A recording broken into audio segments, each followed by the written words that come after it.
What's going on YouTube? It's Legend and welcome back to On Point TV. There has been a lot of talk lately about NASA landing on the moon. There's also been a lot of talk about the Earth being flat. In this video, I want to try and get as many people as I can interacting and talking about what reality truly is. For example, there are people who say the Bible or God's word was written thousands of years ago. Prophets told, wrote down, and showed his people God's message.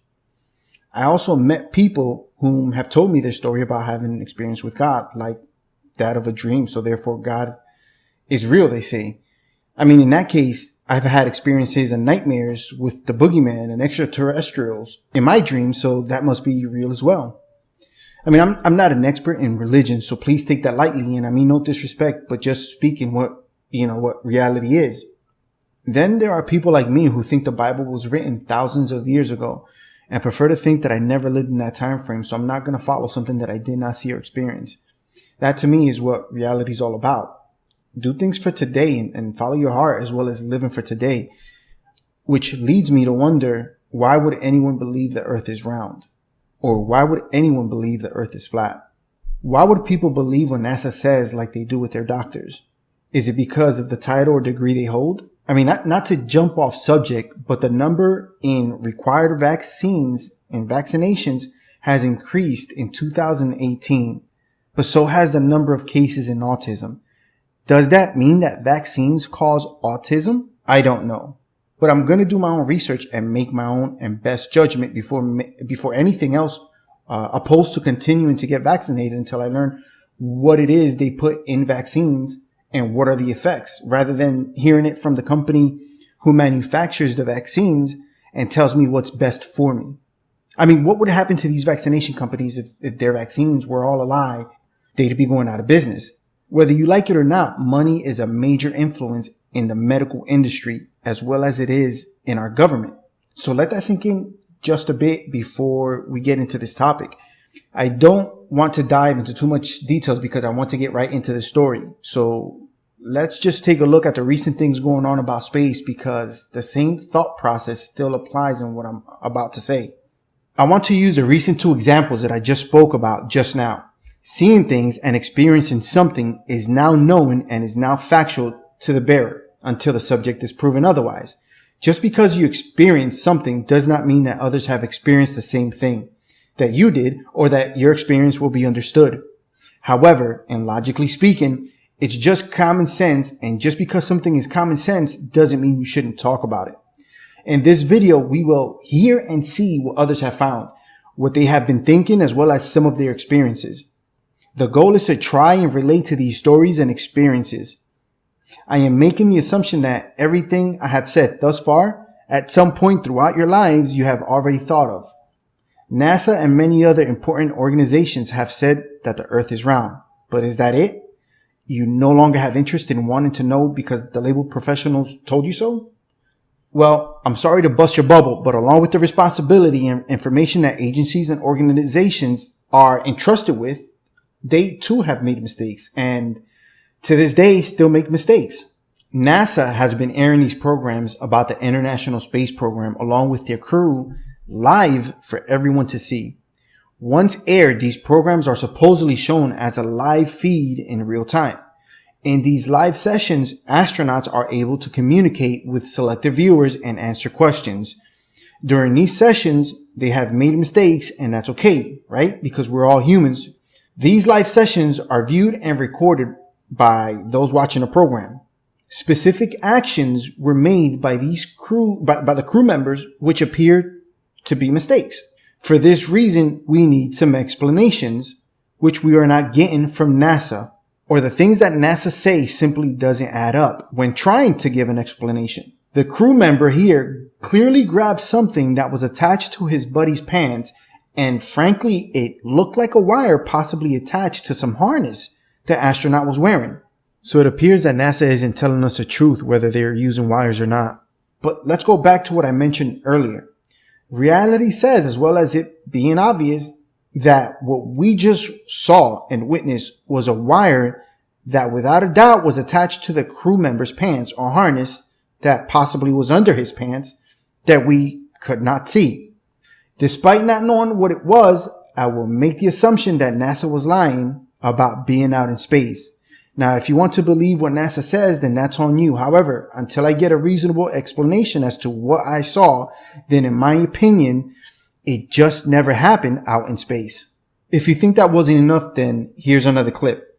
Clearly, the man on the right is being supported by wires as well. All these videos are all starting to pick up momentum in the YouTube community and has people talking about the controversy all over again. These videos aren't new. There are plenty more videos with unexplainable actions that crew members inside of the International Space Station are caught doing. Now, I want to explain something. I'm on neither side of NASA or the arguing party, due to the fact that it may be possible that NASA has a protocol for the crew members that at any time they are inside the space station, they must secure themselves to these wires, which are then edited out in a green screen in order to produce a better quality, clean looking video. So in other words, it also would assist NASA in saying that, hey, we don't use wires. We don't use green screen, which means that no one should be able to accuse NASA for using a green screen, since they can now say that, hey, we've never used them. That none of NASA's previous videos shows any use of green screen or wires. So logically speaking, because of these clips and previous content that I have seen, which can be found on NASA's website and has been posted and approved by NASA, I can no longer believe what NASA says unless I can go up into space and experience these events myself. Now, I do believe we are being lied to by NASA. I think we are being lied to about space and what really is out there. History, as well as the Bible or your religion, has references about things that contradict what NASA says in regards to our planet and solar system. And in the recent years, we have been seeing this more and more. It may be hard for some to accept this because they are used to only knowing and believing what they have been told and taught by the so-called labeled professionals.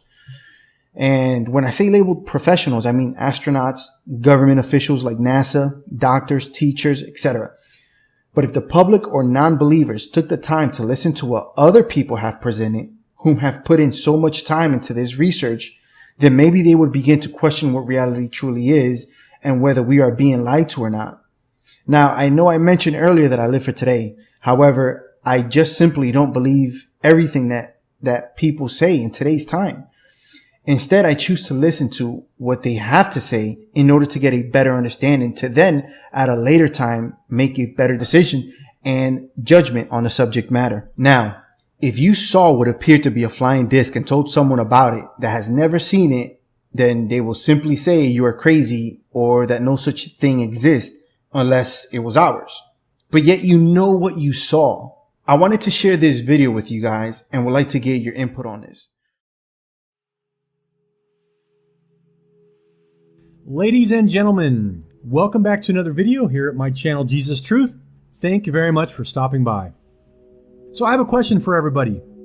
Why are there clouds behind the sun? So let's jump right into the facts. Science tells us that the sun is 93 million miles away from the Earth. Here are some references to prove that.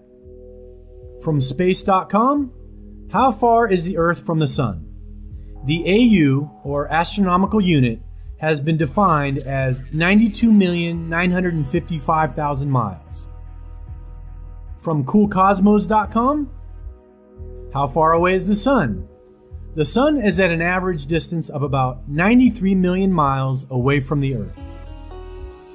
From skyandtelescope.com, how far is the closest star?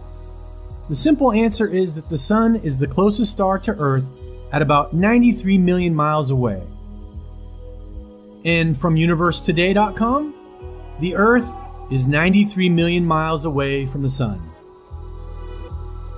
And from reference.com, how far away is the Earth from the sun? The Earth is one astronomical unit, which is approximately 93 million miles away from the sun. And science also tells us that the highest clouds, also known as night clouds or noctilucent clouds, at their highest point are 53 miles high. Only 53 miles. Here are some references to prove this point.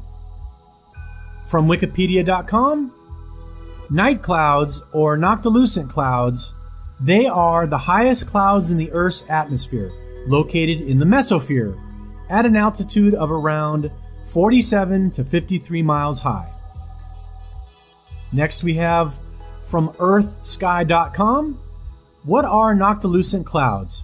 Noctilucent clouds form in the highest reaches of the atmosphere, the mesosphere, as much as 50 miles above the Earth's surface.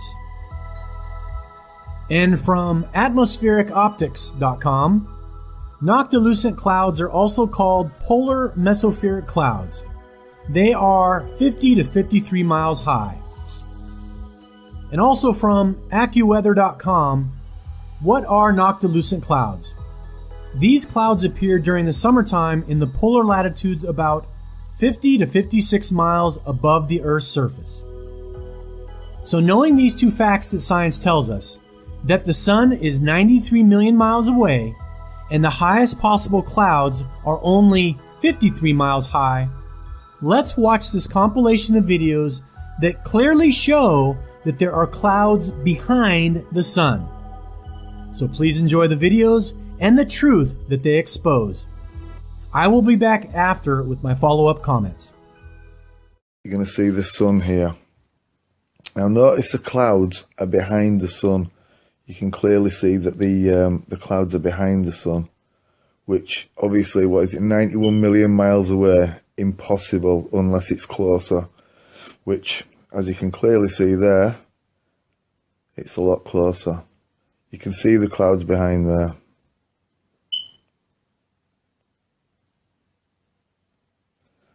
On the flat earth model, it's a lot closer and it's a lot smaller, the sun, which the more and more I look into it, the more and more it actually looks correct.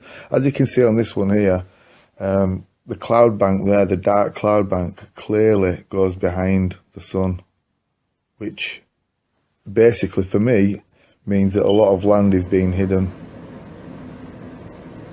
And look at that. Absolutely unbelievable. Incredible. You can see it clearly blocking out the cloud behind. You can see the cloud is, behind there, solid, breaks behind the sun there, and you can clearly see that. So how is that possible? How is this possible?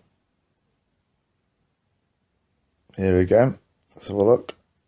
There, look, you see the dark cloud behind it absolutely gets cut off by the sun, meaning it has to be behind. You can see it continue. It's an absolutely perfect line almost, the dark cloud behind there. Look at that. Absolutely unbelievable. So for all these that think that we're on a ball and they think that NASA's telling the truth, I'm afraid you're wrong, because definitely there's no curvature, and also the sun is a hell of a lot smaller, and as you can see there, definitely closer to Earth. This shows without a doubt, without a shadow of the doubt, no pun intended, that the sun is much, much closer than we think. This channel has a Nikon P900 and he does photography like this all the time. Watch this sunset. He's going to put a filter on right now. So stand by. Bear with me. Bear with me. The sun is obviously and clearly setting right in the clouds. And when it continues to set, you will see it without a shadow of a doubt. No pun intended. He's putting on the polarizing filter now. That is in the clouds. He lives on a tropical island and has a phenomenal view. This is with the polarizing lens. You can clearly see the sun not only fluctuating in brightness, but it's setting in the clouds. There's no two ways about it. I'm now going to add some music for your enjoyment.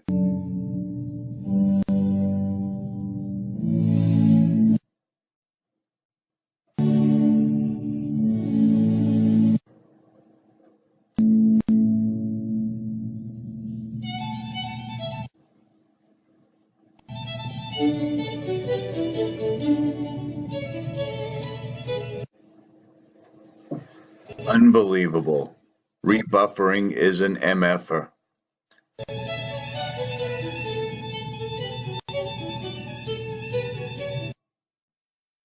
The sun is setting inside the clouds. There's no way it's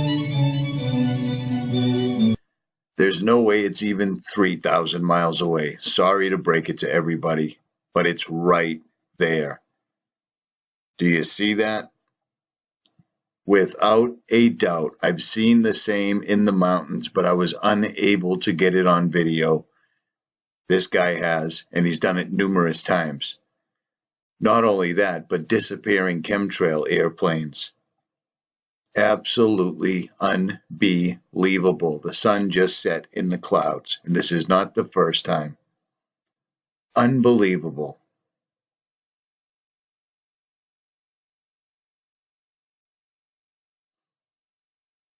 Everything is exactly the opposite of what you think you know. And that's just a fact. The sun just sat in the clouds. And yet it's 93 million miles away. And like he's saying, pay attention to the shadows. Absolutely stunning. Stunning. The sun just went into the clouds. But somehow it's 93 million miles away.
So, ladies and gentlemen, I don't care what science tells me and tries to brainwash me with, I know what my eyes see and I trust my common sense.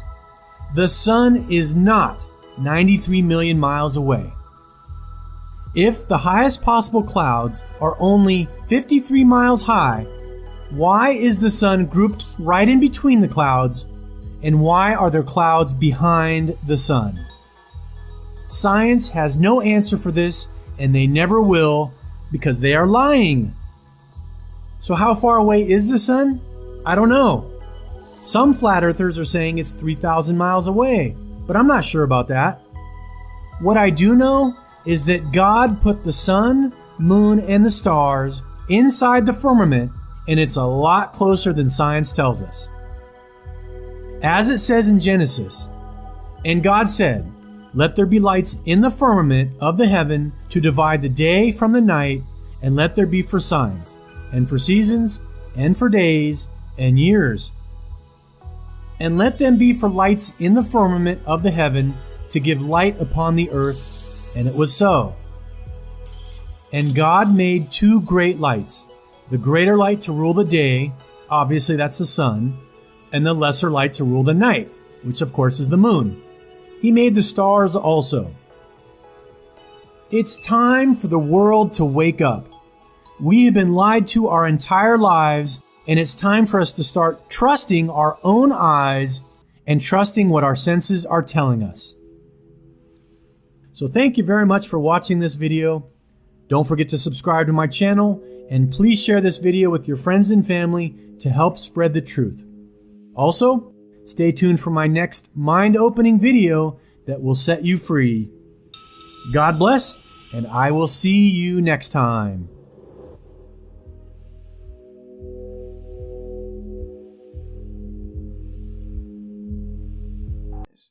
I know that we have been told that the sun is 93 million miles away from Earth. Well, according to this video, it is pretty hard to believe it is. I did a little research on this, and some people were able to supposedly replicate this illusion, because that's what they're saying. They're saying that this here is only an illusion.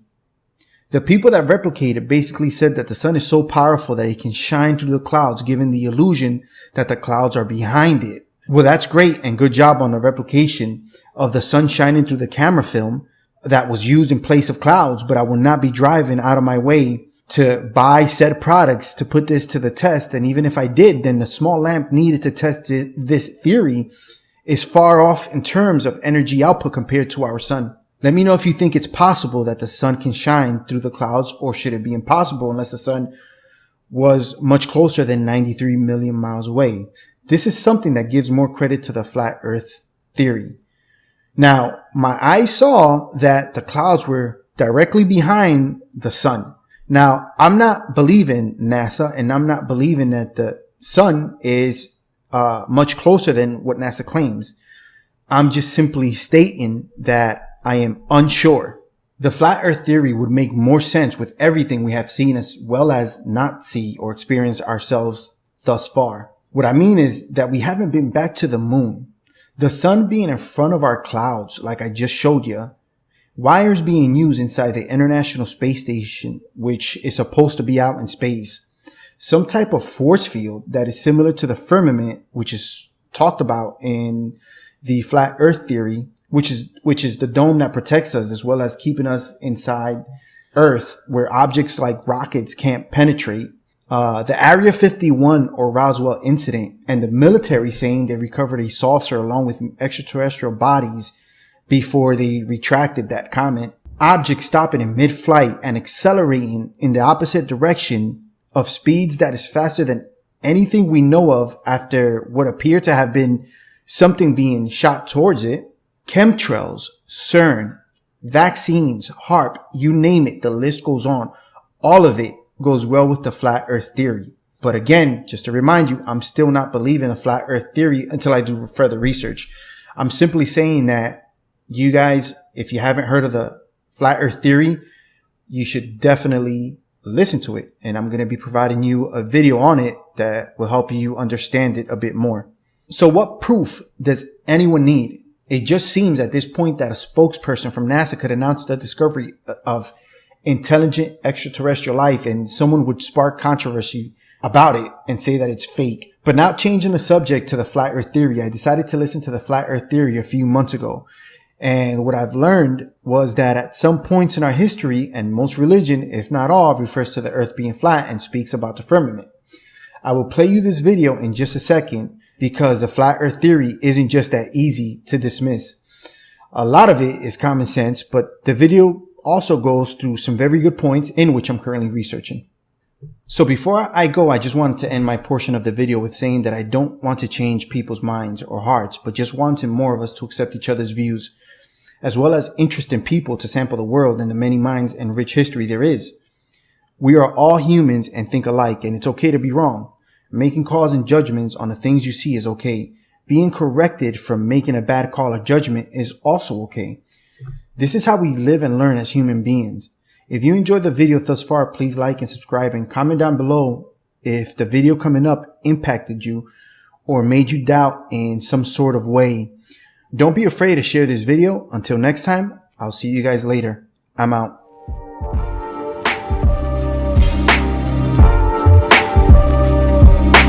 About 2 years ago, in late 2014, early 2015, I was exposed to the flat earth theory. Though at the time I was intrigued by the idea, I still thought it was impossible. I kept looking at it anyway. Some things I laughed at, some things made me think to myself, that actually makes sense. So from January 2015 to October 2015, it became an everyday thing for me to wake up, get my coffee, and then sit down and look at the flat earth theory. At least that's what I used to call it, flat earth theory. After 10 months of examining the information available and also figuring out other things on my own, it became quite clear that the flat earth is the truth. Do we know the exact layout of the flat earth? No. But I still believe that the Gleason's map is possibly the real deal, but I'm not certain. One thing I know for sure is that no one has debunked it. It's only been denied by people who can't adequately show why it doesn't work. To me, it makes sense that Gleason's map is accurate because it easily converts into the globe model, and that's how this deception started. They just turned the accurate flat map into a globe and said, this is where you live. And many people say the Gleason's map is just a flat representation of the globe, which is wrong. If you look at the bottom corners of the map, it clearly states that the sun moves in circles around the tropics, meaning that the creator of the map knew that the earth didn't move. But also, Alexander Gleason wrote a book called Is the Bible from Heaven? Is the Earth a Globe? And you can easily see for yourself in the book that he is a flat earther. Now the thing is that his map wasn't released until 1892, but the flat earth map, now called the azimuthal equidistant map, has been around since about the year 1000. Possibly earlier. That's older than the oldest known globe on Earth, which comes from 1492. And that's actually around the time that this whole deception started. It was during the lifetime of Copernicus and around the time of the creation of the Jesuits. We don't know all the exact details because we know that history has been rewritten time and time again to benefit those who have put themselves in charge. But if you are honest with yourself, you can see clearly that this heliocentric globe Earth deception began around 500 years ago. Anyway, back to the maps. Let's just say for a minute that flat earthers don't have a good map. Well, either do globe earthers. Check this out. How many of you have ever seen a map that looked like this before? How many of you have ever seen this map? Seen that map. Yeah. Isn't this the map that you use K through 16 in the United States of America? Now, folks, look at this map. According to your social studies teacher, what is the equator? Right An down imaginary in there. line where? Yeah. Around the center of the Earth. Then if this map is correct, then the equator must be here, and Chicago has a tropical climate. Now, folks, this is the map that we use in the schools. Look where the United States is, in the middle of the world, right? Now, here's the USSR, which is no more, of course, Mongolia, China, Africa, India, Pakistan, Afghanistan. Now, look over here. USSR, Mongolia, China, India, Pakistan, Afghanistan. Two Indias here. We have two Indias. Did you know that? Now, people, this is a flat-out lie. Look at the size of Greenland and the size of South America. According to your social studies teachers, what were continents? Largest land masses on the face of the Earth, right? Now, do you know the continents? Africa, Asia, Australia, Antarctica, Europe, North America, and South America. Did I say Greenland? Well, Greenland isn't a continent, but it's a huge landmass according to this map, right? The map is a flat-out lie, people. If you read the legend on the map, here it says, in fact, South America is actually 9 times larger than Greenland. Are you saying the map is wrong? Oh dear, yes. Look at Greenland. Okay. Now look at Africa. Okay. The two land masses appear to be roughly the same size. Yes. Would it blow your mind if I told you that Africa is in reality 14 times larger? Yes? Here we have Europe, drawn considerably larger than South America. When it's 6.9 million square miles, South America is almost double the size of Europe's 3.8 million. Alaska appears 3 times as large as Mexico, when Mexico is larger by 0.1 million square miles. Germany appears in the middle of the map when it's in the northernmost quarter of the Earth. Wait. Relative size is one thing, but you're telling me that Germany isn't where we think it is? Nothing's where you think it is. Where is it? I'm glad you asked. Not only things like that, but NASA can't even make the same layout twice for some reason. Notice in these official NASA images that the layout of the Earth is never the same. In 2002, North America is this size. In 2012, it's this size. And in 2015, it's yet again a totally different size than both of those. But the fact of the matter is, none of these pictures are real anyway. NASA employee Rob Simon has gone on record saying that the Earth is photoshopped because it has to be. It is photoshopped, but it's has to be. There's artistry to creating the world. What I imagine it to be. Unfortunately, I'm not an astronaut. I've never been to space. Now, why don't we have any pictures of the Earth? It's 2017, and you think this is normal? Maybe because we can't leave the Earth, just like in the flat Earth model, which has a sky barrier known as the firmament or the dome? NASA tries to be clever and say that we can't leave the Earth due to the Van Allen radiation belt. Right now, we only can fly in Earth orbit. That's the farthest that we can go. And this new system that we're building is going to allow us to go beyond and hopefully take humans into the solar system to explore. So the moon, Mars, asteroids, there's a lot of destinations that we could go to, and we're building these building block components in order to allow us to do that eventually. The kinds of technologies that we're testing out on space station are definitely helping us with our goals of going beyond low Earth orbit. But if you're smart, you know that this is a cover for the dome. We can't leave Earth, people. I mean, Bill Nye the Science Guy even tells you this straight up. One thing I really want your generation to embrace is that the Earth is a closed system. We cannot leave the Earth. One thing I really want your generation to embrace is that the Earth is a closed system. We cannot leave the Earth. And you still argue otherwise. Not that we need Bill Nye to figure this out, because we don't. He's a paid-for liar. But they put the truth out so later when it becomes too much to bear, they can just say, well, we've been telling you the whole time.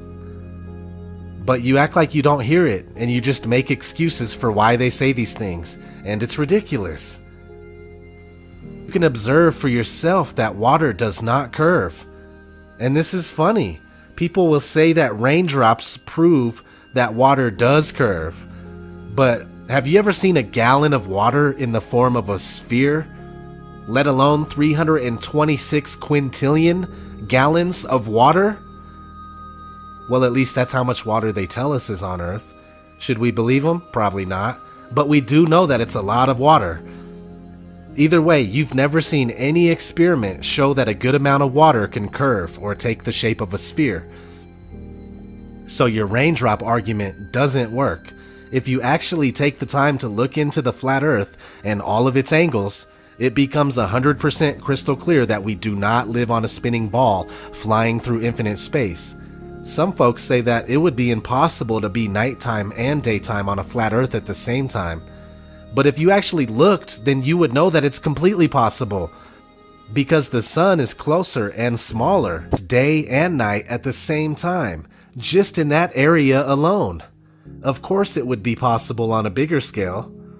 Now this brings me to the division that Flat Earth has caused among the so-called truth community. A lot of people that suffer heavily from cognitive dissonance say that the Flat Earth information is a psyop and it only serves to divide us and discredit those of us that see the information as correct. But this is not true. It's only an excuse for cowards that are scared of the information for one reason or another. Some people don't want to accept the flat earth because of the implications of a creator. Some people can't accept it because of the mental conditioning coming from schools and television that they have been dealing with their whole life. Whatever the reason, I can understand up to a certain extent, but if you have really dove into the flat earth info, and I mean really dove into it, like you let go of your preconceived notions of what the earth is and you examined it unbiasedly, there's no way that you would come back thinking that the earth is a spinning ball. You may come to the conclusion that you honestly just don't know, or you may be 100% sure that the earth is indeed flat, but you would never accept the heliocentric model of the universe after genuinely looking into the flat earth for a good amount of time, which leads me to my next point about the division that flat earth has caused, because it has caused division. What the flat earth has done is divide the real truth seekers from the run-of-the-mill people that don't know the truth when it slaps them in the face. The flat earthers that I interact with are the most logical, down-to-earth people that I know, and they have amazing sense and excellent intuition. Don't get me wrong, there are people that are imitating flat earthers and they pretend to be absolutely batshit crazy in order to discredit the flat earth, and there's most likely genuinely crazy people that are flat earthers. Or at least they come off as crazy, so it's not good for the flat earth cause. But that's to be expected. There's some very crazy people in this world, flat earthers or not. So anyway, what gets me is people that claim flat earth is a complete psyop and it's bullshit, like Zachary K. Hubbard, for instance. The dude hates flat earth so much and thinks it's stupid that we debate the shape of the earth while it's quote unquote on fire. The flat earth theory, which has been pushed on the truth community for going on 2 years, is a psychological operation that has 3 purposes. To distract us from things that are important. For example, we live on Earth. It doesn't matter what shape Earth is on fire. And for all of you who've made it your priority to argue what shape the Earth is while the Earth is on fire, just think about what you're doing. Why are we debating the earth while the earth is on fire, he says. Yet he has no problem making videos about what he eats for breakfast. Hey, truth seekers, welcome back. Zach here. A lot of people ask me, what do I eat for breakfast?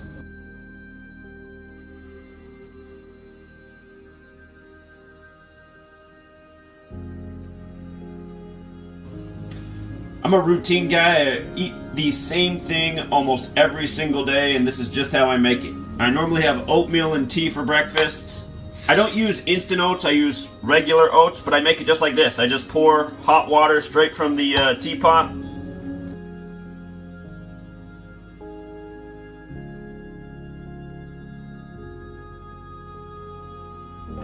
Got your results back, and I'm sorry, but the test was positive. You're a basic bitch. The guy has to be one of the biggest idiots on YouTube, and he has been caught lying several times. Yes, I gave him a shout in my Pizzagate video, but that's before I even started watching him. I mean, that was the only video I seen from him at that point was one Pizzagate video. And I thought the information was good. But his channel is about how sports are rigged.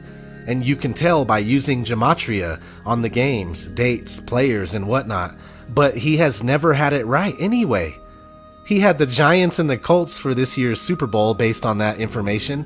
And well, neither of them are even in the running anymore. But that's when he picks more teams and plays like that's what he was saying the whole time. He does it all the time, each and every time. Sorry, I'm getting a little carried away on Zach. But he's the perfect example of a fake-ass truth seeker, and he only serves as confirmation bias for others that don't want nothing to do with Flat Earth for whatever reason. And I'll give you another example. What is Real is a YouTube channel that doesn't like Flat Earth. I've spoke with him before, and he just can't accept it. He says he hates it.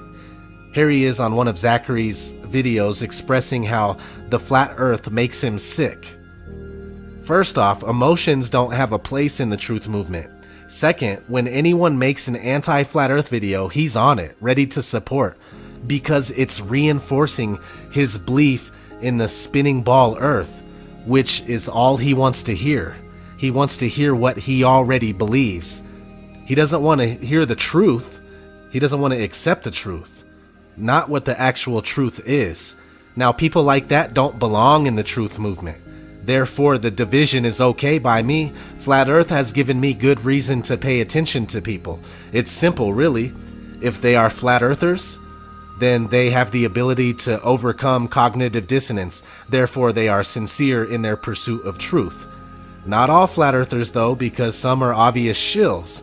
But also, you don't have to be a flat earther for me to take you seriously. It's just that flat earthers and ball earth skeptics that admit they don't know have more credibility because flat earth is the truth. But I can't be mad at anybody who hasn't taken the time to look at flat earth. It's when you have looked at it and you conclude that it's bullshit is when I have a problem with someone or I stop paying attention to someone. There's no use in me wasting my time on someone that can't even admit the truth to themselves. That's how I see it. Flat Earth has been everything but proven 100%. But what do you expect? There's a 500-year and running conspiracy to hide the truth from us. It's not like it's supposed to be extremely easy to figure out. That's the whole point with truth seeking. People have covered up the truth, and we are trying to uncover it. It's not supposed to be a piece of cake. So leave your ego behind if you're really about the truth. Because this is bigger than all of us. It's not about me. It's not about Eric Dubé. It's not about Jeranism. It's not about who found it first or whatnot. It's about the truth and getting it across to people in the most successful way possible. And that's it. All I want is to see people wake up and take their power back. At least take their minds back. That's where the power is. That's what they have done to us. They've taken our minds. The flat earth truth does away with all of the mind control. It does away with the bogus theory of evolution. It does away with the dinosaur deception. It does away with the lie that there are aliens out there. And though we still end up with more questions than answers, our minds are freed. And that's how real change is going to happen in this world of ours.